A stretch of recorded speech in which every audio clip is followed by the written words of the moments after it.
that in the end your name will be glorified, adored, honored, and praised now and forevermore, we pray. He said, if you don't have a pen and paper, go and get one. If you don't have, as I will always advise the Alamajiri, go and get your chalk and your slate. We are in for a marathon this evening. What we are going to, or what we hope to achieve after this very marathon broadcast, is a very comprehensive presentation that will lay bare to the understanding of the entirety of humanity, the evil that Fulani Janjaweedism portends for everybody. After this evening, there will be no doubt. What we have cleverly done, or what we intend to do, is that I will post the relevant links and videos on my page on Facebook. So if you are in doubt that Fulani are playing games with all of you, you will go to my page and go through all I'm about to say this evening. They have brought the Atakia once again, but it's not going to work with us. They have tried to use incumbent politicians to do their bidding, but they have failed. Listen carefully. Get your pen and your paper. Very, very critical. Today will be a landmark broadcast, and you'll remember it forever and ever. After this program this evening, I would like our people who are well versed in these things to translate what I'm about to say into different languages, that people in other parts of the damnable zoological republic of Nigeria may be able to follow what we are saying and what we are doing. I want this very program translated into Hausa, into Yoruba, into TV. If Jukun has a separate language, we're also going to do the same for them, to enable people who are dwelling in rural areas to understand our mission, to understand what IPOB is doing, because there seems to me to be a lot of distortion. Nigerian newspapers do not report the truth. They are not objective. This brown envelope journalism of the very worst kind. What we are about to do this very evening is to outline why we are doing what we are doing. Because they travel to the Janjaweed North, or should I say to the Janjaweed controlled North. They lie to them. Now the kind of IPOB wants to break up Nigeria, wants to make your life a misery. Tonight we are saying it is a lie. They have been lying to you. They say that the kind of is against everybody, he calls you animals, doesn't have regard for you. I am telling you now that your leaders and your elders, they are lying to you. If you're not a Biafran, they are deceiving you. They understand that only through what we are doing will you be set free. As I said, there are over 200 ethnic minorities, should I say ethnic majorities in the north, because nobody can be a minority in his own home or in the land of his or her ancestors. You cannot be a minority. That is why I don't believe in all this minority gibberish. Listen very carefully to what I have to say to you. IPOB is not against you. Biafra is for your own betterment. And if you have a pen, I want you to write what I'm saying down. In every part of the world,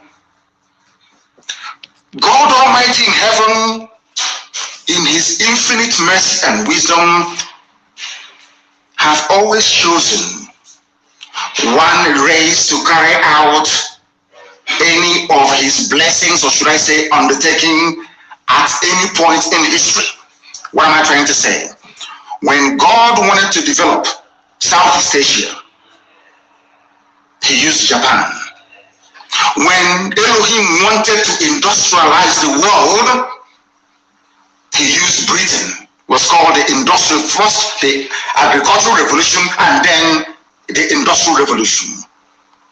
When educate the world as to the, should I say, niceties or benefits of social media, should I say, the internet and all the rest of it, the virtual world, so to speak. He brought in the US. When Chukwuemeka Abbiama wanted to make mobile phones available to everybody, he brought Nokia. I think that's in Finland. Mass production.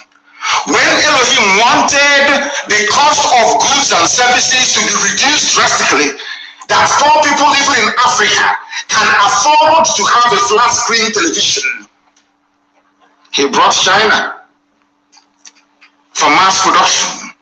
Now listen to me very carefully. The time has come. God Almighty wants to liberate not just Biafra, not just those who are in the zoo, but the whole of Africa. And you know what God has done? He has chosen Biafra to do it. Because without Japan, today China wouldn't be great. The first roaring economy from that part of the world in Southeast Asia was Japan.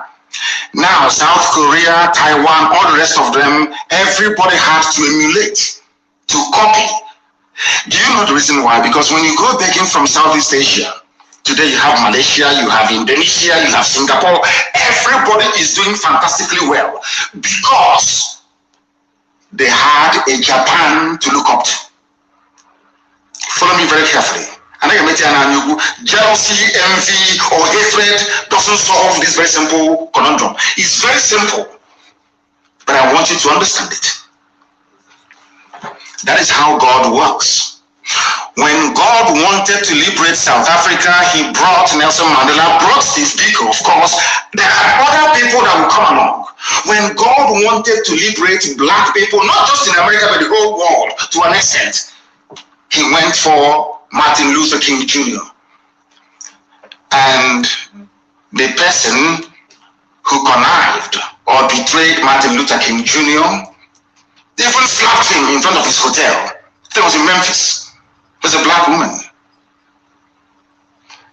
The fact that you can go to the US today and get a job, the fact that they can go to the US today and, should I say, fly even first class in an aircraft, in an aeroplane, is down to the work that Martin Luther King Jr. did, and also Malcolm X and all the rest of them. Of course, I concede to Prophet Elijah Muhammad. They did a very good job as well.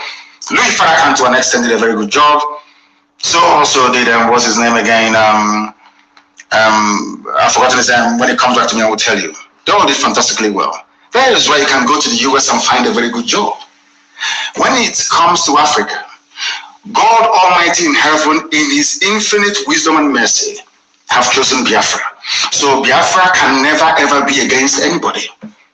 And let me tell you something. Once Biafra becomes free, everybody becomes free. Those harping on about one Nigeria, or the, should I say, the unsustainability of one Nigeria, are those who are benefiting from it. They are your governors. Remember a few weeks ago I told you that anytime somebody assumes office in Nigeria, if you're telling them about what would benefit the society or our children unborn, they will tell you not under my watch. Go to what Makinde, the governor of Oyo State, said today. Go and read it. Exactly what I told you a few days ago. That is why the most dangerous person in front of you is a politician in Nigeria. Not the old woman in your village or the tree that is over 2,000 years old. No. The destiny destroyers you have, in fact, in the whole of Africa, are politicians. Because they are evil. They are doing the work of Satan. You may not believe me, but ask yourself this very simple question: which African country is doing very well? Just please explain to me. Is it South Africa? You want to say South Africa? Go there and see what is happening. Or what has been happening since the white people left leadership. Now is the time for us to be free. I want to reiterate under oath, because I am always under oath 24 hours a day. If the oil and gas from Biafra land is your problem, I swear before God Almighty in heaven, on my honor, my life, and that of my family, that I will distribute oil and gas from Biafra land for free to the entire West African sub-region. For free. Do you know why? So that their economies can grow as well. We need people to buy our goods and our services. Why do you think America gives grants to people all over the world? Why do you think the EU gives grants? Even China gives grants to everybody, even Australia. Why? Because poor people cannot buy Range Rover. Do you understand it? They need to help you inadvertently to grow your economy, so you can have the spending power to buy the goods and services that they produce. It is called common sense. It is not stupidity. I can assure each and every component ethnic group in Nigeria today, this evening, all those of you who are listening, all those of you who are watching and listening, that Biafra will not abandon anybody. We want all of you to be free. You all can remember very clearly what happened between 67 and 70, because every time we talk about our eternal leader, the great Dame Chukwuemeka. Why I am doing this program this evening is not to allow what happened in the past to repeat itself. Ojukwu did not declare Biafra because he wanted to. Ojukwu went to Aburi to negotiate for restructuring. And he succeeded in negotiating for a restructured Nigeria back to regions. Listen very carefully. On the ride from their hotel to the airport, I think it was Ankara, who was the then military junta ruling Ghana. Ojukwu and Gowon were best of friends. Ojukwu said, when we go back to Lagos, I will be the person to nominate Yakubu Gowon as the head of state. I hope all of you are following what I'm saying. Ojukwu never declared Biafra. Britain scuttled it, because Britain did not want any of you to become developed. They didn't want you to control your own economy. They never wanted you to have a life of your own. They wanted to, this big daddy mentality, is us who made you, we created you, you are what you are today because of us. You are nobody. We made you. They love it. So every time we'll be crying, Africa needs aid, Africa needs help, give them grant, there is vaccine, why don't you help them? There is polio, there is malaria, let's help them. They look at us as imbeciles who cannot fend for themselves. They love it. You know that feeling you have, that rancadated feeling when beggars are coming to your house and begging you, you'll be feeling very proud and very big. That's the mentality they have. They knew that Ojukwu would have destroyed that. That was why they hated him. Ojukwu only declared Biafra because Gowon reneged on restructuring. Gowon said, no, we are not going to restructure. And Ojukwu said, this was not what we agreed in Aburi. Since you are now saying you are not going to restructure and Igbo people were being slaughtered in the north, there was never any glorious decade in the history of the zoo. Never. Ojukwu said, I will now create a safe haven for persecuted people in the northeasterners to come back home. And that time, everybody was in this agreement together. Efi, Kibibio, everybody was represented in Ojukwu's cabinet. The man that suggested that the name Biafra should be used was an Ijo man. An Ijo man. Ijo is on. Chief Frank Opigo, and a John man. So when people talk about Biafra,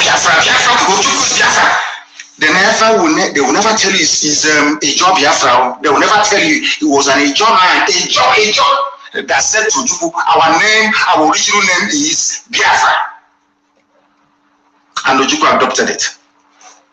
Then the propaganda started flying, sadly, from our Yoruba brethren.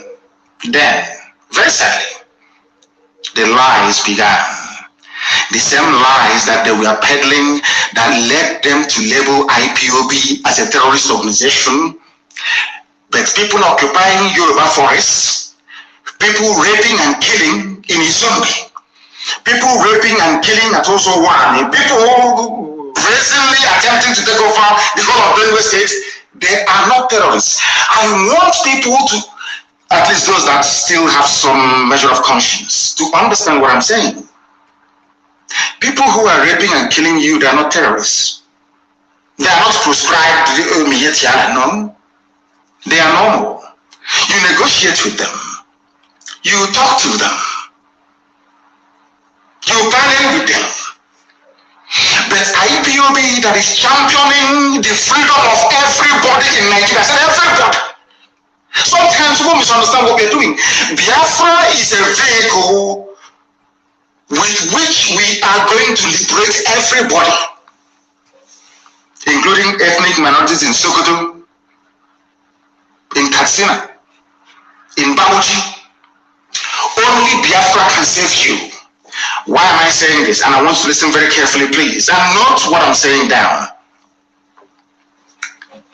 Fortunately, the people of the South are gifted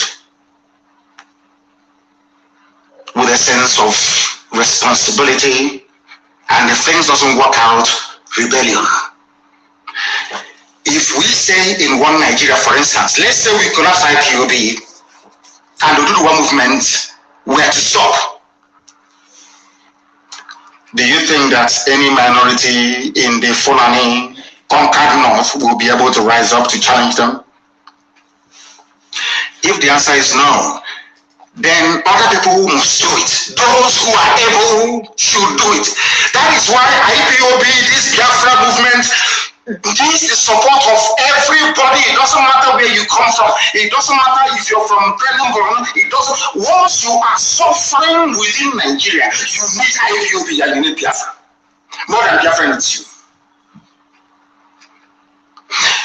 Because if we stop, let's say we collapse IPOB tonight and stop our agitation, how are you going to get electricity in your lifetime? How are you ever going to get good roads? How will you ever hold your corrupt and inept politicians responsible? And more importantly, how are you going to stop Fulanis from taking over your ancestral lands? How? Just tell me. A few days ago, I said something very, very poignant. I said, if you want to remain in one Nigeria, I'm not begrudging you, but look at Hausa people. That is going to be your fate. You are going to be a people devoid of honor and integrity. You will only exist as a people, even if at all they will allow you to exist. Now you understand it. That is why we are doing what we are doing. We must cut out all the distortions, all the falsehoods, all the outright lies against what IPOB stands for. Anybody against IPOB is working for the politician. They are paid irats. Owasiwanya is a very spent force, somebody who made his entire existence on sabotaging his people. We love our elders. We respect them. If not that I'm a very, very discernible and sensible man, I would have thought that perhaps that Pahaya Debanjo has turned around to abandon truth, which I know and respect him for. Do you know that Pahaya Debanjo said, I with Kano. Yoruba media said, I am at war with Kano. After doing my presentation during the Never Again 51 years remembrance of those that the zoo slaughtered and massacred, over 5 million people. After I finished speaking, Baya Adebanjo asked to come back into the program to speak. He was allowed. He said, I am at one with Kano. What is the problem of Nigeria? The media wrote that Baya Adebanjo said, I am at war with Kano. These are the people who have been lying to you, telling you that we hate you, IPOB is too parochial, we hate everybody. And I'm saying, if we hate everybody, why was it that when I was at DSS, those who used to wash my clothes were kids they picked up from Sokoto, from Zamfara, and tagged them Boko Haram sympathizers, locked them up for, some of them for nearly 4 years. They used to wash my clothes.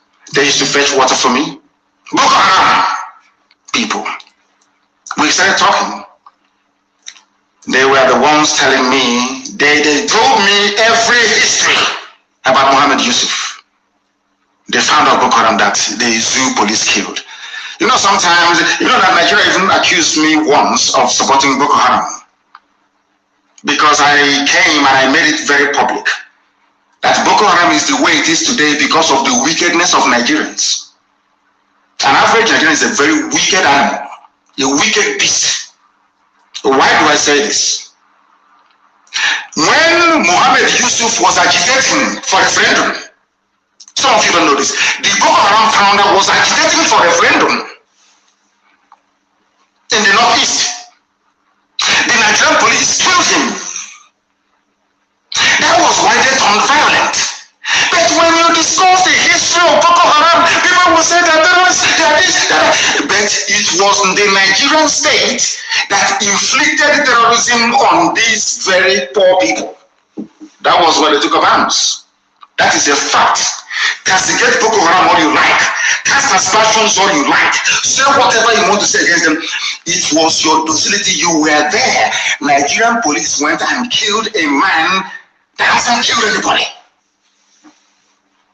Today they're holding El Zagzagi. Holding him.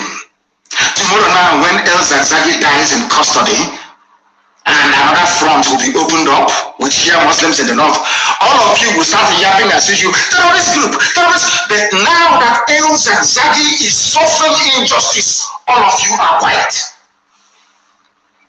The only time I'm speaking the truth, you know me, I speak the truth always. I don't give a damn who is upset or who isn't. Have you noticed something? The same thing now that Yoruba media is saying that, of course, I love Sunday very well. He's doing a very fantastic job, and I will keep supporting him. Do you see the way the Yoruba media are reporting their own people? You see how they're acting about every second, every minute, every second, every minute. Because he is Yoruba, and the media in Nigeria is controlled by Yoruba people. And now I'm asking myself, what is the difference between what Sunday is fighting for, what Mohammed Yusuf was fighting for before they killed him, and what now the Khan is fighting for? No difference. Follow me very carefully, please. I'm not saying that I condone or tolerate the excesses of Boko Haram, bombing and killing people. I completely reject and condemn it. But there is no difference. Yoruba will never promote anybody outside their tribe. They are journalists I'm talking about. Never.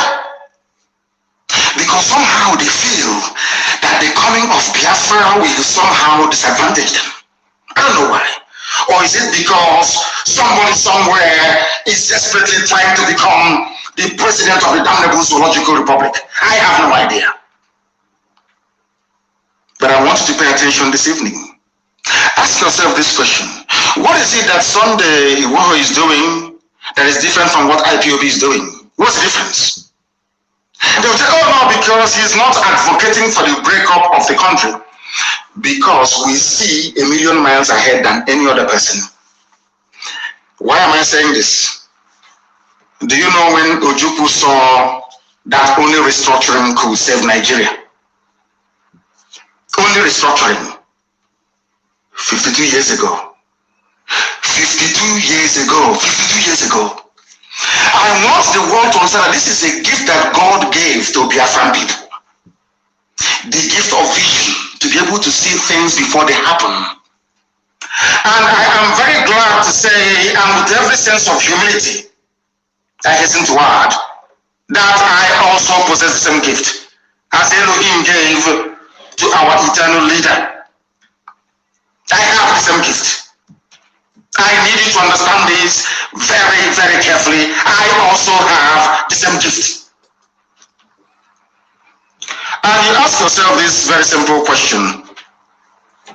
Why was it that something Ojukwu saw, not did he only see it, he negotiated for a restructured Nigeria? 54 years ago, 54 years ago. Only now, they are now asking for the same thing. 54 years ago, they killed 5 million Biafrans because of it. The same thing they killed 5 million Biafrans because of, now they are begging to have it. And the thing is, why must all of us be begging Fulani for restructuring? Why must all of us be begging them for referendum? Why? Are they God? Are they holding the key to our lives? Why must we always be begging? Every time we are begging them, oh please can you restructure? Oh please can you give up? Every time, please. Who are these people that we keep begging them? And they will tell you to go through your elected representatives. They tell you to go through your politicians. But one thing you don't understand is this.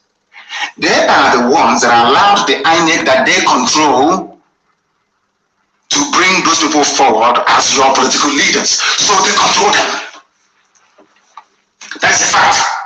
Now, if you want to remain in perpetual slavery and poverty, do not support IPOB and what we are doing. But if you want to, you see, sometimes people think that I'll give you a very simple example.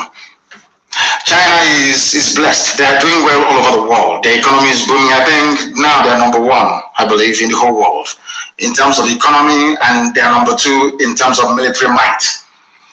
That is their blessing. No one can take it away from them. Do you understand?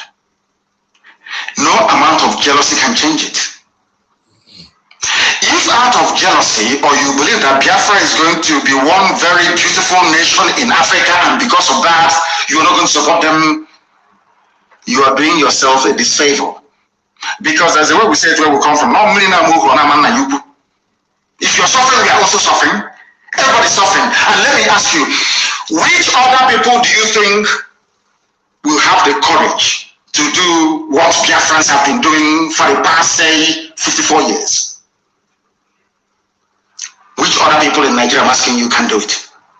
And there is nothing envy or jealousy can do for you. You can be jealous from now till the kingdom come. It cannot remove God's blessing and grace upon a people. Why is it that Angela Merkel, as advanced as Germany is, will say that USA is the leader of the free world? You know all the problems that they had during the Trump era with NATO funding and all the rest of it, World Trade Organization, World Health Organization, and the rest of it. If you ask Angela Merkel, leading a very proud Germany, she will tell you, we look up to America as the leader of the free world. Is it going to stop Germany from doing very well by acknowledging the preeminence of the United States of America? No. If you ask Boris Johnson now, he will tell you the most important thing for us is to make sure that America comes back to lead the free world. It doesn't matter if you're hung up on your jealousy or your envy. It's not going to change God's blessing. The same thing applies to Biafra and IPOB. Now to the Igbo race to an extent. The same thing happened to the Jews. Jealousy, envy, jealousy, envy, jealousy, envy all over the world. They were slaughtered over and over again. They were killed. It never ever removed the grace of God from upon them. Today, Israel is standing very, very strong. Why am I saying all these things to Nigerian youths?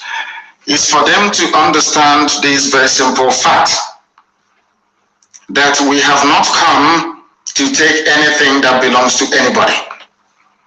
We have come to set all of you free. And I will reiterate. Once we are all free, if all of you gather together, first of all, you need freedom. You know, what I find astonishing about the likes of people who should know better, like Wole Soyinka, that were advocating for sovereign national conference until Obasanjo came, a Yoruba man became the president, and they forgot about it.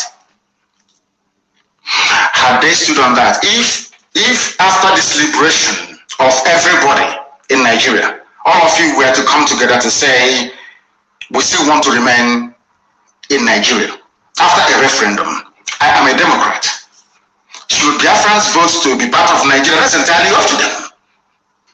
And I will abide by it because the majority will always carry the vote. And for some of you who are afraid, they will dominate us. Biafrans everywhere. Igbo people, they have shop in Lagos, they have in Ibadan, they are doing well in Kano, they are doing very well in Meduguri, they are doing very well in Yola, they are doing very well in Kafanchan. It's because you don't know anything. Do you know that in the mindset is in our DNA to be free, as a free people? We are the only people, these people you claim are going to, I am from a place called Afaduku Ibeku. Afaduku used to be one autonomous community before, but now we are three. Maybe we are going to become four, who knows? We are the only people that answer to autonomous community. Do you know why? Because we love freedom. We don't want anybody to lord it over us. And for people who wrongly claim that was the propaganda of the Janjaweed, the Miyet Yala Caliphate, Fulani Caliphate over the years, don't join Biafra. Don't join the Igbo people. They will dominate you. They will dominate you. And I want to draw a very simple analogy with what is happening.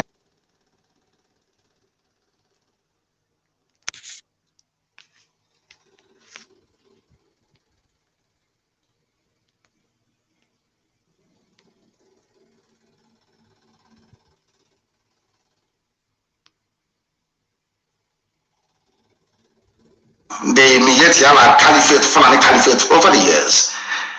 Don't join Biafra. Don't join the Igbo people. They will dominate you. They will dominate you. And I want to draw a very simple analogy with what is happening.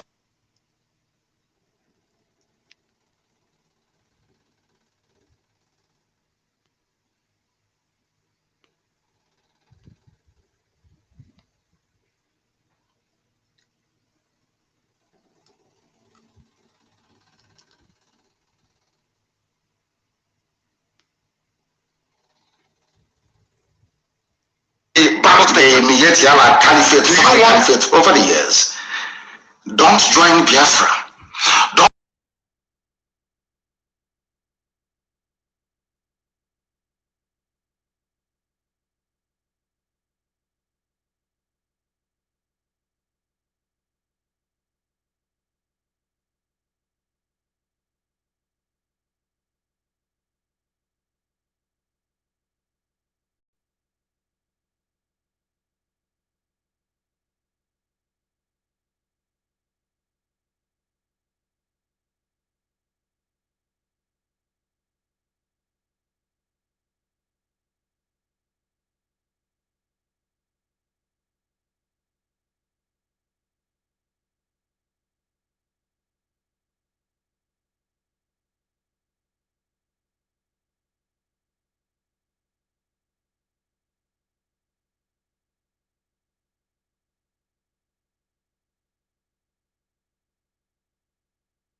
they cannot decide PUB.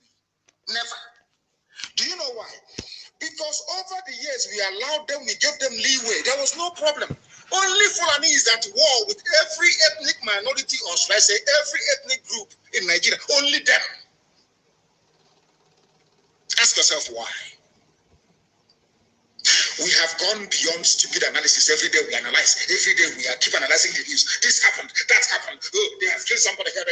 I said to you, now is the time for us to band together.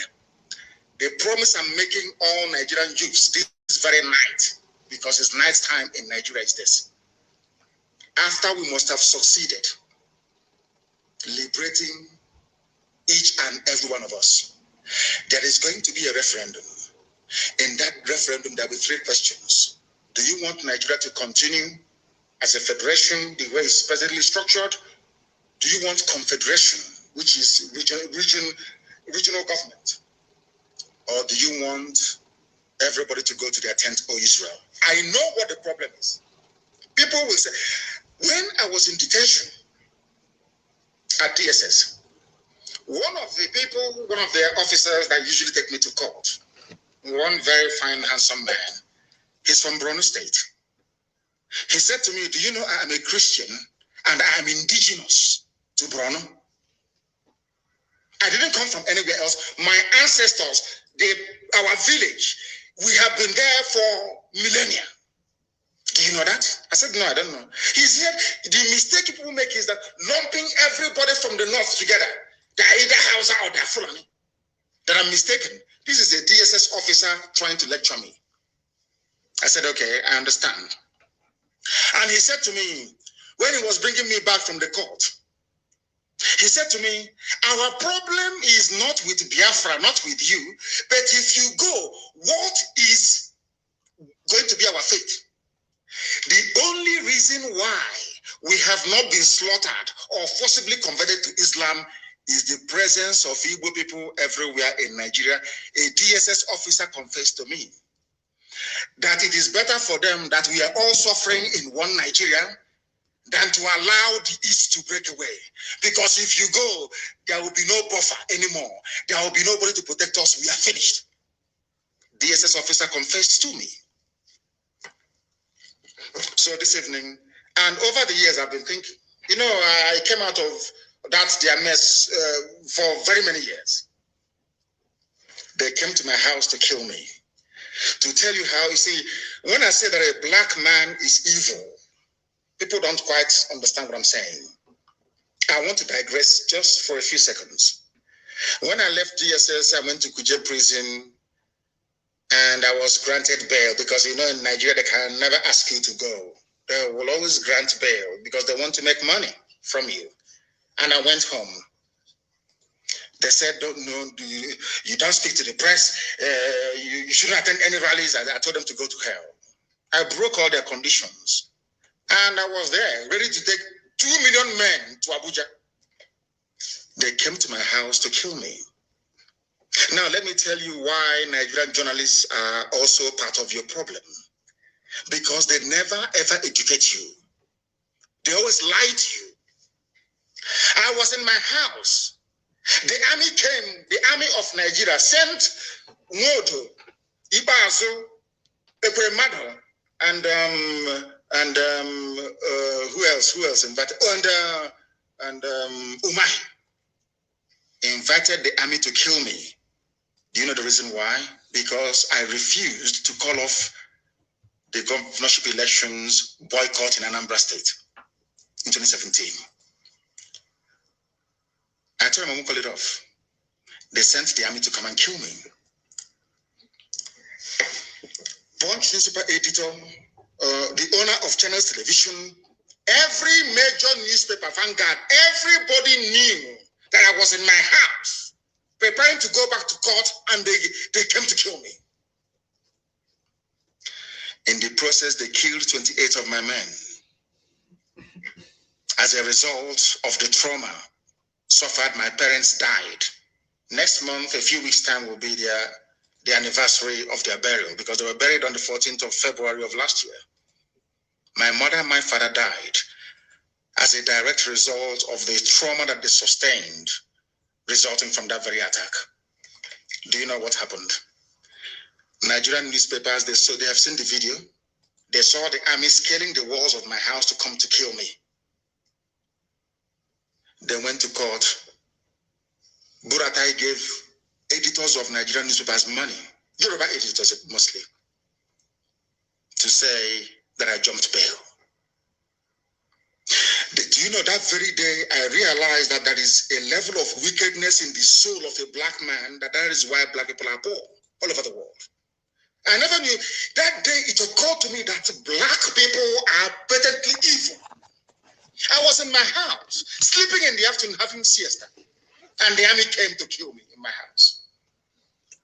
By the grace of God, I survived it. Somebody, a human being that went to school with conscience, had the temerity to say that I jumped bail, that I am a fugitive when they came to kill me, which means that those Yoruba newspaper editors wanted me dead. Do you see how black people reason? Do you see how they think? Now, as I was saying, these people do not allow them to deceive you. IPOB is fighting for your liberation, for your freedom. And I want that very video to be posted, please, when I was in court, arranging bail for Kanuri people, for Fulani people, for Hausa people, for Nupe people. And if you have the time, go to Kuje prison and ask any long-term serving inmates in the prison. The greatest loss they have endured was when I left Kuje prison. I was the one who arranged for lawyers for Shia Muslims inside Kuje prison. I was the one that arranged for lawyers for Hausa people, Fulani people inside Kuje prison. Go and ask anybody. If I hate other parts of Nigeria, or if what we are doing is born out of hatred, why would I spend IPOB money when I was in prison trying to free people from other ethnic groups? Why would I do that? What benefit do I have to derive from it? That is to prove to you that what we are doing is to try to free everybody, because if Biafra is free and other people are not free, we don't have freedom. We want other people to be free. So then when Biafra is doing very well, other nations around us will also be doing very well. There is something called economies of scale. That is why I believe that anybody who is a student of economics, you can never be jealous or envious in your life. In fact, if you attended Government College Omar as I did and studied factors of production at Form 3 or Class 3, you can never be jealous in your life. Have you seen any Omahian being jealous before? So these people that went to all these mushroom comprehensive schools in the bush, they don't know anything.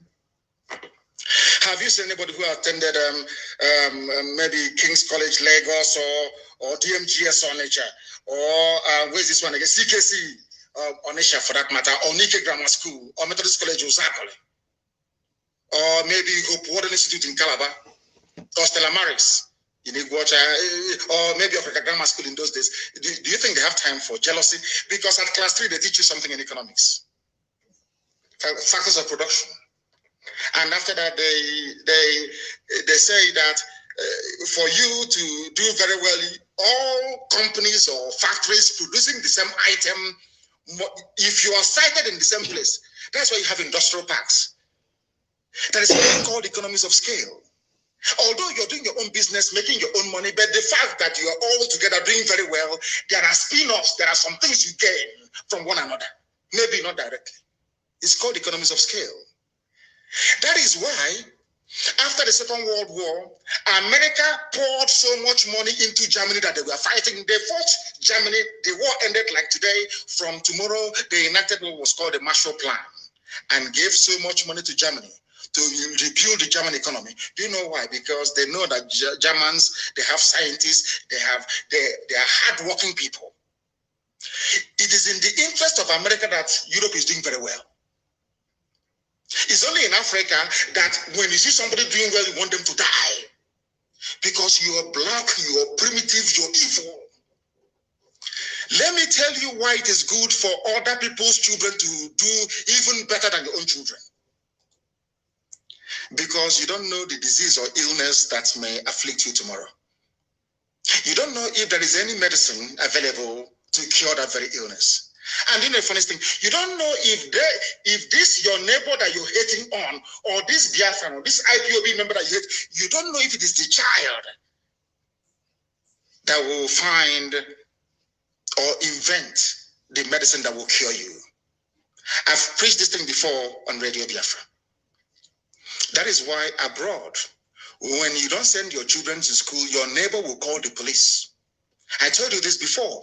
And one day, I was living at a place called St. Philip's Road in East London, in Hackney. And I asked the woman, why did you call the police? Is it your business? The woman said, I have arthritis. There is no cure for arthritis. We only manage the pain. I don't know if this little boy that this woman is denying access to good education is the one who is going to invent the medicine to cure arthritis. Shamefully, I went back upstairs. It reminded me of what I read in school, Economies of Scale. If Biafra is free, all of you will be free. If all of us are free, then we enjoy the genuine benefits of freedom and democracy. That is not obtainable in the zoo called Nigeria. And that is why you must reject this Luciferian concocted zoological Republic of Nigeria. And now I want you to understand this. I have wanted to build a very small context, a sort of background, so you understand why I call Nigeria a zoo. Some of you get upset. I'm addressing Nigerians now. Some of you get very angry. He's calling us zoo, that we are animals. That is why we don't want to be associated with IPOB. We don't want to support IPOB. Do you know why I say so all the time? Don't be angry. Listen to me this evening. When I finish, you will tell me that I'm right. I'm not calling you an animal in a zoo because you're an animal. No. I'm trying to wake up your consciousness. I want you to become angry in a very good way, to look at yourself and say, how do I change this my nature? It is a very, very constructive criticism. Do you know one very funny? I wanted to go, after tonight's lecture, I want you to go to the nearest hospital. Go to the A&E. You will see people with all manner of health challenges. Maybe somebody involved in a motor accident, or maybe somebody who have suffered heart failure. I want you to go to the IC unit.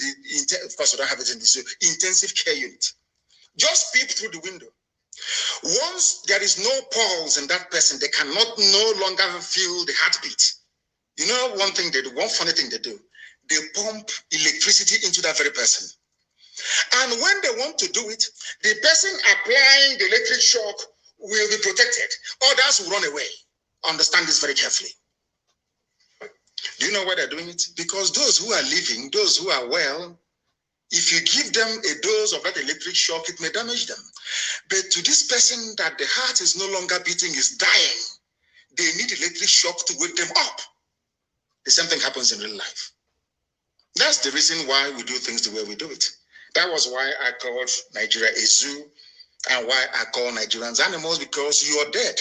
I need to wake you up. I need your consciousness to rise up, to realize that you're in a mess.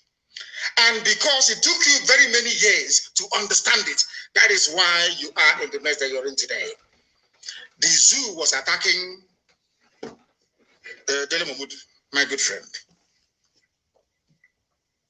But you have forgotten, all of you have somehow forgotten what they said. Today they're in Oyo Forest, isn't it?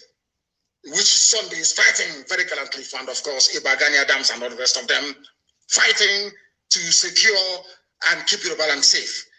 And my very good brother, Yinka Odumakin, of course, FFK and our elders in Yorubaland. The elders I have within Basilic Image, that's all I have as elders.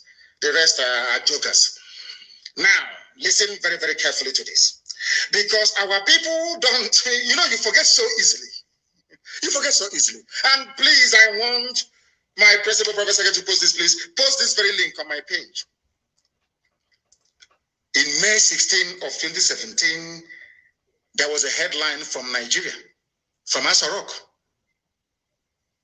Headsmen attacking Nigerians are foreigners.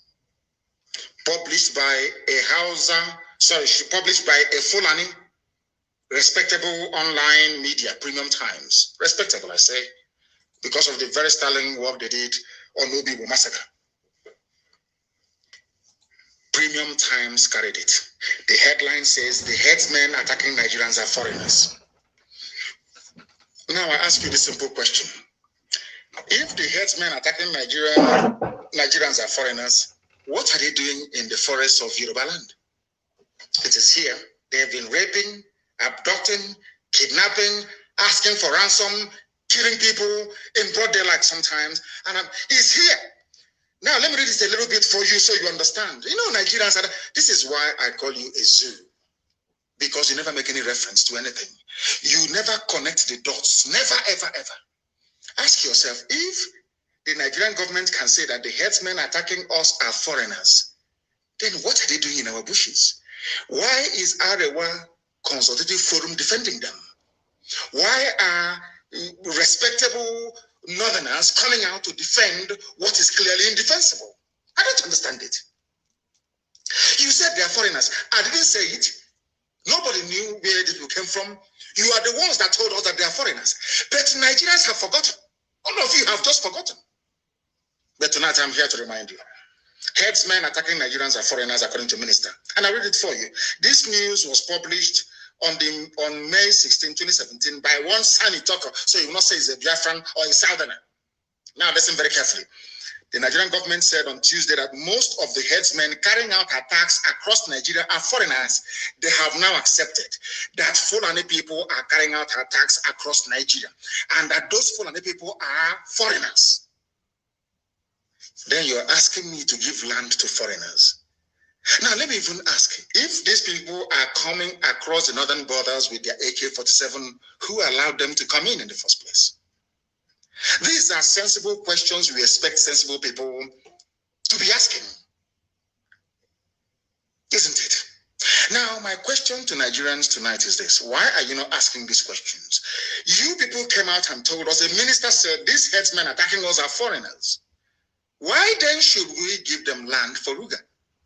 Why should you forcibly take over our forests and our ancestral lands to harbor people who are from the Sahel, not even Nigerians, so according to them? Now, having dealt with that very question, and I want you to bear that in mind, please. Why then are you paying Miyetti Allah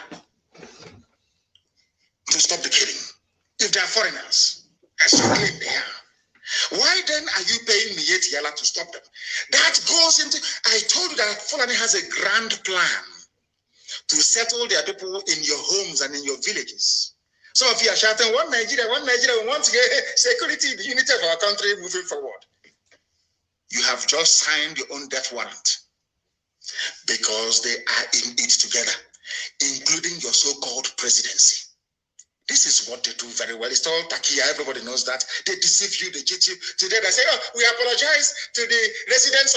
Apologize for what? You should, implicit in the apology in Oyo and in Ondo means that they carried out the attacks.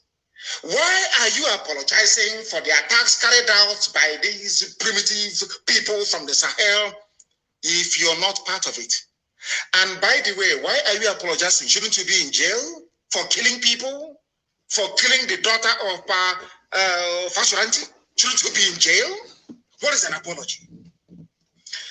Now, they apologized in front of the governors and in front of the police commissioner of Oyo State. Yes, our dear sister Ngozi. And by the way, thank you for not arresting Sunday, because you would have gotten yourself into very serious trouble. Now, ask yourself this question. Somebody came out and said, we apologize for killing you. Is that what should be happening? Shouldn't they be in jail? Shouldn't they be in prison for killing people? This is why I call it the place a zoo, honestly speaking. And Yoruba newspapers just carried the news as if nothing happened. Oh, they have apologized. Apologized for what? For killing people? Apologized for raping people? Apologized for vandalism? Apologized and that's it. I'm scared. There is a level of docility that people will possess, and you begin to worry for them. People came to Yoruba land and killed people, and they said, we apologize, and that's it. And that's it. Unbelievable. Now, listen very carefully. This video that, I don't know if Dele Mahmoud played this video actually, was a video that was played, or should I say, published very many years ago about what is happening in the zoo. And I'm going to play it for the whole world to understand so that they can know the truth about what Fulani has in store for you. You don't know it, but we do. We are not fighting for Biafra for the sake of it. We are fighting for Biafra so we can escape from Nigeria before what is to come becomes. Now, listen to this very carefully. Not from me, listen. But as you're listening, bear it in mind that they told also that these people killing us are foreigners. Under their watch, they let them in. That means that the borders of the north is not working. That means that the immigration department is not fit for purpose. They have no shame. Please listen to this. The federal government, led by the Minister of Interior, Abdurrahman Dambazo, met with the Miyetti Allah Cattle Breeders Association of Nigeria in Kebbi State, offering them the sum of 100 billion naira over 2 years to stop the kidnapping in the country. The meeting lasted over 4 hours on Friday as negotiations dragged on, with the association initially asking for 160 billion naira. The minister said that the strategy was part of the steps needed to tackle insecurity in the country as prescribed by the Economic Community of West African States, ECOWAS. The headsman crisis has risen since 2015 after Muhammad Buhari became president. Their rampage has spread not only in the north but also throughout the southern zones of the country. The killings by the headsmen has led them to be tagged the fourth most dangerous and deadly terrorist group in the world by the World Terror Index. The acting Inspector General of Police, Muhammad Adamu, who was also at the meeting in Kebbi State, added that over 1,000 people had been killed and many more kidnapped in Kaduna. However, he said that this intervention was necessary to bring the criminals to book. The Kebbi State Governor, Atiku Bagudu, said hosting the meeting in his state shows the seriousness of President Muhammad Buhari's administration in tackling the security challenges in the country. Are you following? They gave me Etiala 100 billion and they're denying it. This was independently reported by Roots Television. The clip is here. The governor of Kebbi State also spoke about it. Do you know the funniest thing? The person that told you that it is foreign nationals who are committing the crime is the same man that hosted Miyetti and gave them 100 billion, Dambanzao Fulani. The president, Fulani. The governor of the state where the meeting was held, in Kebbi, Fulani. Are you listening? Are you paying attention? Do you see how they have been playing with you, telling you insecurity is everywhere? Because they know they have come to take your land from you. And there is nothing you're going to do about it. This was why they wanted to crucify Dele Momodu. Because of this. Because of this, they wanted to kill him. They were saying it's a lie, but it's here, reported neatly and cleanly, and please post this on my page, that people may go and view it over and over and over again to understand the mess you are in your so-called one Nigeria. Nigeria is like, I don't know what it is. It's like it wasn't a cage. I'm telling you the truth. And what are their plans? I will tell you in a few seconds what their plans, what their overall strategy is, what their plans are for you. Why are they paying Miyetti Allah to stop the killing if it is not Miyetti Allah that is doing the killing? Very simple. These are the things I expect investigative journalists to go into. Ask is a simple question. If Miyetti Allah is not carrying out all these killings, why are you paying them 100 billion naira? What for?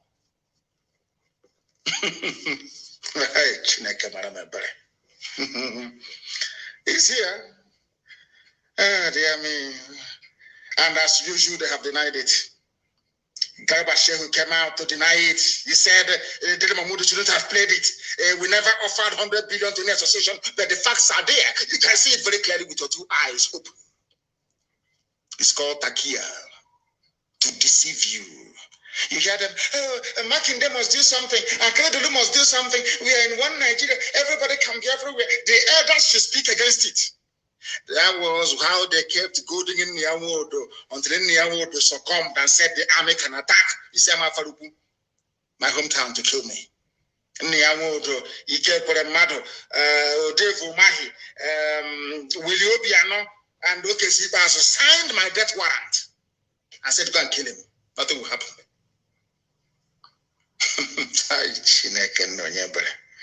Lord have mercy. Let's continue. They asked Garba Shehu, did your government, your Fulani government, of course Buhari is dead. If you say Buhari is alive, then that means you need to see a brain surgeon. Your brain is not working very well. Why did he give them 100 billion? This is an absolute falsehood.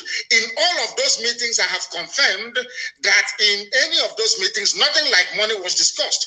All of the issues were about the involvement of the leadership of this group in getting them to prevent upon their erring members, and there are many. Now, Garba Shehu is saying that it is Miyetti that is killing people. Garba Shehu opened his mouth and said, Miyetti Allah are the ones killing people. That's his response earlier yesterday. Because we want to attack Dele Mahmoud. See how they're playing with you. It is Miyetti Allah. It is not. We gave them money. We did not. The same Miyetti Allah that was negotiating the release of kidnapped school children just a few weeks ago. Do you see how they are messing up with your brains? And they need to keep you occupied. They know how you reason. They know that you want money. They know you are very hungry. They know you're very desperate to also own a house in Dubai. What do? They dangle 2023 in front of you, telling you it is the turn of your village. Yo, don't worry, 23, you come to Abuja, you start enjoying. You too, you can have private jet. Don't worry, that is it, 2023. Don't worry, we are in your forest, yes, we know. But there is killings going on, yes, we know. But please, forget that. Think of 2023. They know how you reason. They are very clever, you know. Fulani, dear me. They know how to deceive you. And they have willing tools in Yoruba journalism. Yoruba journalism is as poisonous as a very corrupt, desperate politician. Very, very poisonous. Very poisonous, I tell you. It was Yoruba media complicity and duplicity. That is why their forests are being occupied today. Because what goes around comes around. They never knew that by helping these Janjaweed Caliphate suppress freedom fighters, they themselves are opening up their land for occupation. They never knew it. It's common sense. Today everybody's suffering. Garba Shehu said only a few days ago, no, just yesterday, that it was Miyetti Allah carrying out the killings. Has anyone suggested that Miyetti Allah should be I don't know, proscribed? No. When they kill you, they apologize to you. But IPOB, that did nothing. They want to tag a terrorist group. That is the mind of a black person. It is here. The evidence is right in front of us. But Nigerians are too gullible, and I'm asking Nigerian youths tonight, do not be gullible anymore. Do not be gullible anymore. Stand up and say that we have had enough. And when we call you to come out on the streets to protest, just do it. And you have your freedom in your hands. They kept denying, oh, we never gave money to Mieti Yala, but I want to read another news for you, and please publish it. I want you to publish it on my page, the link to this Guardian newspaper publication. Foundation sues government over alleged plan to pay Fulani headsmen 100 billion to stop kidnapping. They want to pay them 100 billion to stop kidnapping. Now, let me read that for you. The incorporated trustees of Malcolm Umirobo Foundation has filed a suit against the government of Nigeria over alleged plan to pay Fulani headsmen 100 billion to woo them to stop kidnapping and banditry in the country. Fulani are the ones doing the kidnapping. Fulani are the people doing the banditry. It is not profiling. They have maybe Britain advised them 2 days ago. Start using the word profiling. You know, it's very sweet. We are not profiling anybody. We are telling you the truth. You set up all these terror groups to advance Fulani hegemonic interests right across the length and breadth of Nigeria. That is what you're doing. And we are calling you out. And you don't like it. That was why you tagged IPOB a terrorist movement, to try to silence us. But God Almighty in heaven had other plans. It is here. Vanguard publication, confirmation that Fulani people are the ones doing the killing, and they are the ones paying themselves to stop killing their so-called fellow Nigerians. And Governor Makinde is saying, we are one. Let us stay in peace, because he doesn't want his security votes to be threatened. That is black people for you. Black people for you. Now, there's another news. Coming from the same Fulani group, I want you to pay very serious attention, please. Coming from the same Fulani group. This news was published on May the 10th, 2019. A Fulani group warns Nigerian government against compensating Mieti Yala with 100 billion. Please post the link on my page so the so-called Nigerians can come and see what has become of their lives. How they are deceiving you. Even a Fulani group. Sequel to reports making the rounds that federal government is offering the Mieti Yala Cattle Breeders Association of Nigeria the sum of 100 billion. And remember, when Garba Shehu was asked, why are you giving them money? He said that Mieti Yala is a legitimate stakeholder in the country. Have you forgotten?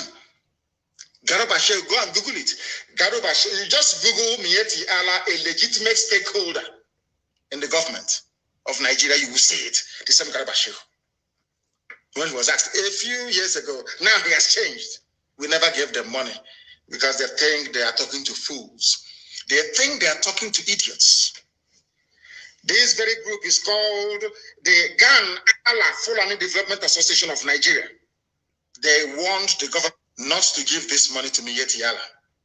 They use it to buy guns and equipment to bribe some very corrupt and useless traditional rulers in the south to give them land to occupy forcibly. Are you following? That's Nigeria for you. That is one Nigeria for you, and we are here to educate the youth of Nigeria so you understand what is affecting your lives, how these people have done everything they can to make your life a misery. And after receiving 100 billion, they went on rampage. That's why you have them everywhere. That 100 billion was to boost them, to scatter them everywhere. That was what happened. And that is why you have Fulani Mieti Yala killing everywhere right now. The 100 billion was to move them down south, to take over your ancestral lands. Can you imagine that Nigerians are running from their fellow Nigerians? Very, very sad indeed. Wave after wave of attack, coordinated, carefully planned by the late dead Buhari. Of course, he'll be very proud from his grave in Saudi Arabia. What people are doing in his name. Abba Kyari took over from him. Ismail Issa Funtua came up. In fact, Mamandara is gone. He's remaining El Rufai and Buratai. All Fulani planning your demise. And you're there foolishly looking upon 2023 and planning or talking your usual garbage about one Nigeria. There are even mad people everywhere. That is why they don't like us, and we don't give a damn. We don't need your likeness. And now let me also confirm to you the grand plan of the Fulani to take over your lands and kill you in the process. Now, please, I want you to also publish this news, and you can Google it if you like. We have paid some Fulani to stop killings in southern Kaduna. Who said it? Governor El Rufai of Kaduna, Vanguard publication of December the 3rd, 2016. A Fulani governor of Kaduna State said we have paid some Fulani to stop the killing. It didn't start today. This was in 2016. Since they came into power in 2015, it's all killings and advancing the hegemonic interest of the Fulani Caliphate. And all of you are stupidly shouting, one Nigeria, one Nigeria, one Nigeria. And your land is going, your lives are being snuffed out in front of your eyes. Do you see how foolish Nigerians are? Do you see why I call Nigeria a zoo? Do you see why I call Nigerians animals? Because they do not reason. They don't know how to reason very well. Some may get upset about it. But I'm sure in the quiet of your home, you will say that what Nnamdi Kanu is saying is right. We have paid some Fulani, please publish it on my page. I beg you, the link is a Vanguard link. Kaduna State Governor Malam Nasser El Rufai has said his government has traced some violent, aggrieved Fulani to their countries. Fulani came to Nigeria, got upset, and went back to their countries. And there is immigration. Hey, zoological republic. Zoo. What type of God made you people? What type of God made you people? My goodness. Aggrieved Fulani from other countries came to Nigeria. We have gone back to their countries in Mali, in Senegal, in Niger, in Chad to go and pay them to stop coming to Kaduna to kill people. Can you believe such rubbish? They are not terrorist groups. Nobody prescribed them, but Yoruba media right prescribing a lot about IPOB. Yet killers are allowed to come in and go out of Nigeria at will. They come in as bandits or as headsmen, and they leave as multi-billionaires. They go back to their countries when the money, they go and tell their people, do you want to make money as a Fulani man? Go to Nigeria and start killing. And they come and they settle them. Zoo. Unbelievable. Listen carefully tonight, oh. You must pay attention. Nigeria was a country that banned open grazing because they don't obey their own laws. The people do not even know that judicial pronouncements are themselves laws. Anything a justice or a judge says in a court of law becomes law. They have lawyers, they have senior advocate, junior advocate, intermediate advocate. None of them knows anything about law in the zoo. I want you to follow very carefully, please. Nigerians don't know the meaning of the rule of law, but they boast, rather very ridiculously, of having an elite class of politicians. We are the elite. You are an elite. And they're moving cattle from somewhere in Funtua to Yoruba land, to Oyo, to Ondo. What does your law say about it? The law of Nigeria forbids the movement of cattle and open grazing. It is the law of Nigeria. But because Fulani, they have another agenda. Mind you, they have a Fulani Attorney General. What do you expect? In a country where an Attorney General cannot advise the government that open grazing is illegal. Please, I want you to publish it. It was published by PM News. Headsman, High Court bans open grazing. It is there, very clear for the whole world to see. You want me to read it? The judgment was delivered by Justice Adewale Thompson on 17th of April, 1969, at the height of the war. Even during the war, in suit number AB/26/66, what did the man say? This man, Johnson, died in 2004 at the age of 82. He said in his judgment, I do not accept the contention of defendants that a custom exists which imposes an obligation on the owner of a farm to fence his farm, whilst the owner of the cattle allows his cattle to wander like pests and cause damage. 1969, no? They started looking for your land since 1969. You know that I love Fulani, they're very patient people. They know how to play this game. They are very patient. Even if they don't accomplish their aim before 2023, they will wait for another 8 years. They will come back and they will continue until they take over your land. It is here. This is a law in Nigeria because this judgment was pronounced by a judge, Justice Adewale Thompson, on 17th of April. It is everywhere in the whole world. That is the reason why people go to Supreme Court in America. Any pronouncement by the Supreme Court becomes law. When they say we are going to allow abortion, open abortion becomes the law. When they said that now blacks and whites are equal, they can ride on any public transport, it became the law. Congress did not legislate for blacks and whites to ride on a bus. I forgot the name of that woman. I think it was somewhere in Alabama. I've forgotten. It's a very famous case in America. I don't know why I forgot it. The woman that refused to stand up and give up her seat to a white passenger on a public bus. It went all the way to the Supreme Court. The Supreme Court of America said you can sit anywhere on a bus. That abolished segregation on buses, on public buses. House of Reps or Senate did not debate it or vote on it. Now you understand, don't you, how civilized countries operate. Any pronouncement by a court of law becomes law on its own. Nigeria has this law since 1969 that banned open grazing. But today, you are talking about open grazing, and you're telling me that such a place deserves to be called a country? Oh dear me. How Britain made me that mad. Very sad indeed. I played this video for you before and I want to play it for you again. And please repost it on my page. About the Bauchi governor talking about how they are going to bring in Fulani from everywhere and they pay them your money. The money comes from Biafra land, from our oil and our gas in Biafra land. Chai, these guys, they have messed us up. Messed everybody up. Now listen to this, please. It with them more because to them they don't have borders from Cameroon to Nigeria. But that's the thing, Excellency.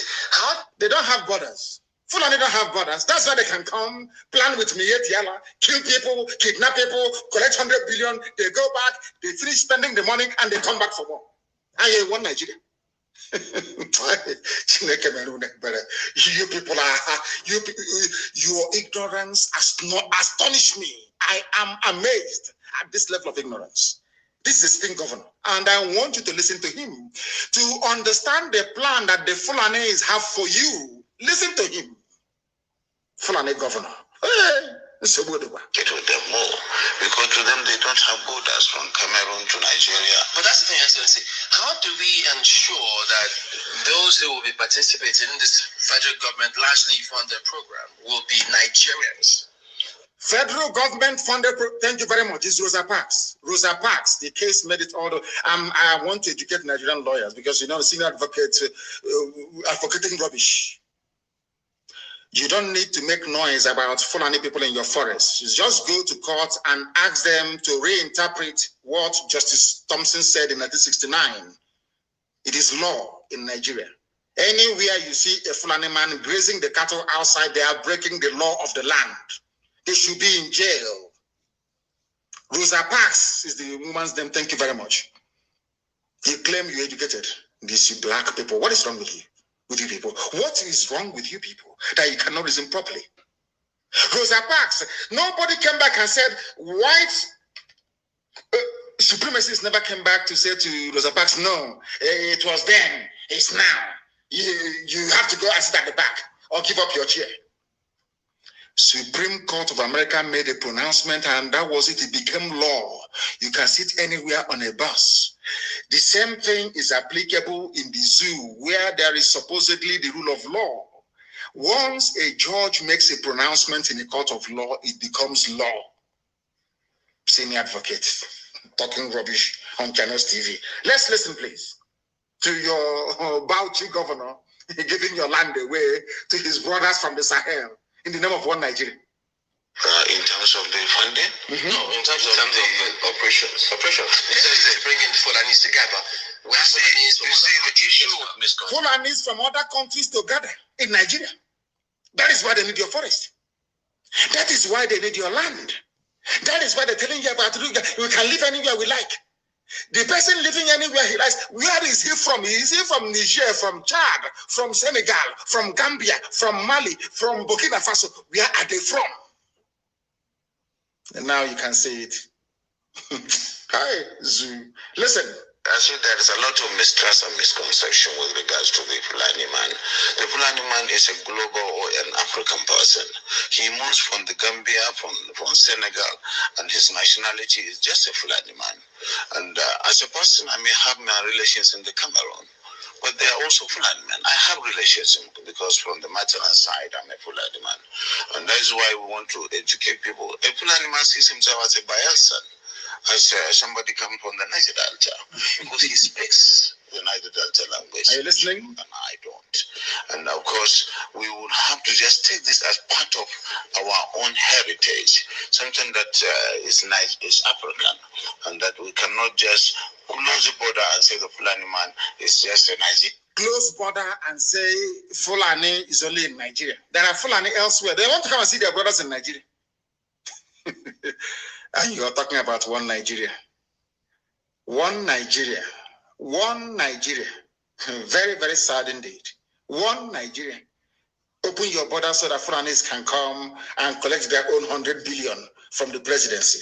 Fulani presidency. The zoo is in one almighty trouble, I tell you. In one almighty trouble, I tell you. And that is why this very broadcast is very, very pivotal. Very, very important that it goes out to the rest of humanity. I warned all of you. That is the most funniest thing of all. I warned you many times over, many years ago, but you never listened. My joy today is that people are beginning to come round to our position about the prediction, or should I say, what we said would happen should you make the mistake of putting Fulani Janjaweed in power. Those from Yoruba land that voted for APC, how far you are now paying with your forests and your farmlands. You are now paying with your lives and your blood. Very, very sad. Now they have now gone through another, should I say, trick of blowing up tankers everywhere and telling you it is a tanker explosion. The way they write about it, there's a tanker explosion at the Navy. Please post the Navy one. Let people see what Fulani people are now doing. They use their cattle to destroy your crops. They murder you if you come out. Now they are blowing up every marketplace they know they do not own. The latest one is at Nnewi. Post the video for the whole world to see. And I want to talk about Nnewi and how he has come around to his senses. But I believe that by now, that juju they did to him, his eyes have now cleared. Post there, I don't know if you have the video of Nnewi, please, I want you to post it. If you have it, of Nnewi sounding like a miscreant, shouting and getting angry because of the same thing that I was saying a few years ago, and he connived with his friends to come and kill me. Very, very sad indeed. And the Miyetti Allah will always win. The Fulani, they always win. They say they're having a meeting with Governor Kredolu and other governors to douse the tension because they have now apologized. You can allow them to remain in your land. Very, very sad indeed. Very, very sad. And this is a place where all land in Nigeria belongs to Fulani. Miyetti Allah dares Governor Akredolu. The link is there. Please post it for the whole world to see. All land in Nigeria belongs to Fulani. Oh, we can live anywhere we like. We are Nigerians. That is why Fulani will keep, because once you are locked into Nigeria, Fulani can do whatever they like. But to break Nigeria into pieces, they can no longer do whatever they like. That is why they need you in one Nigeria, so they can take your land over. The news is there. This same terrorist group, the fourth most deadliest terror group in the world, is now saying that the whole of Nigeria belongs to them and they will take it. With this level of docility, they will take it. But not the land of Biafra. Not the land of Biafra at all, at all, at all. What we are seeing today is, you know what Ojukwu saw 50 years ago? They said, Ojukwu is a rebel. Let's go and fight the rebels. In Lagos, let's go and fight the rebels are there. Let's go and fight the rebels. The rebels have been defeated, or they have said the rebels. What the rebels saw 54 years ago, you are now begging Fulani to give to you. What would have been very difficult, aligning with Ojukwu to get the restructuring that you wanted in 1967, 68. Now you are begging Fulani, and they're saying no to you. They want one Nigeria, one federal government of Nigeria, where they run everything. And say to make it easier for them to take your land. You are now today, you are begging. You are begging. And that is the reason why this evening I'm asking the Middle Belt to please rally around a young, vibrant leader in the Middle Belt to champion your cause. We will work together to make sure that we set our lives free. Very, very important. Because Nigeria is the only place in the world, considering what they came to do in Ondo today, where the military, tasked with protecting the citizens, are actively engaged in the destruction of lives and properties. That's what Nigerian Army does very well. That's what they're doing. They know that ESN is in the forest. They know where to find us if they want to, but they prefer to be in the town killing people. And hope of them have brought them. And I hope that all of you are aware of the consequences of the actions of Hope Uzodema, a 419er from Lagos, a thief and a criminal, that the Janjaweed imposed upon you people. Very, very sad indeed. And in that same zoo, rather than being in the north and fighting the bandits that they created, people that abducted 8 orphans from an Abuja orphanage, you people are not ashamed of yourselves. When are you going to rise up to say enough is enough? Forget NSAS. There must be a revolution. When a Yoruba female preacher was killed, nothing happened. Nothing happened. There was no compensation. But Arewa Consultative Forum, they have the guts to say that people who are killers should be compensated. That is Nigeria for you. That is Nigeria for you. I mean, in the past, people used to say that it was an Igbo man. Igbo man, you know, they very cleverly pointed you to an Igbo man, pointed you to IPOB, to Nnamdi Kanu, people for you to take out your frustrations on, whereas they are busy colonizing you, not even colonizing, subjugating you in your own land. That was what the Fulanese have done very, very cleverly. It is only now that our brother Bayo Oluwasomi is now saying that Fulani have now launched a genocidal war against the Yorubas. What goes around does invariably come around. And even in Ogun State, the Fulani headsmen are still brutalizing people and shattering the jaws of women. And who are the people responsible for this reign of terror in the name of the diseased and dying one Nigeria? In a country where the Fulani is a minority. History will always repeat itself. Buhari came in 1983 and destroyed lives and killed people. He was overthrown, thankfully, by Babangida. And in 2015, you people brought him back. And I managed to publish the names of those who are responsible for the, should I say, the mess that Nigeria is in today. It's on my page. You can go and read it. But there is something that I want to point out this evening, because it seems to me that my friends in Yoruba media, they know the truth, but they know how to dance around it.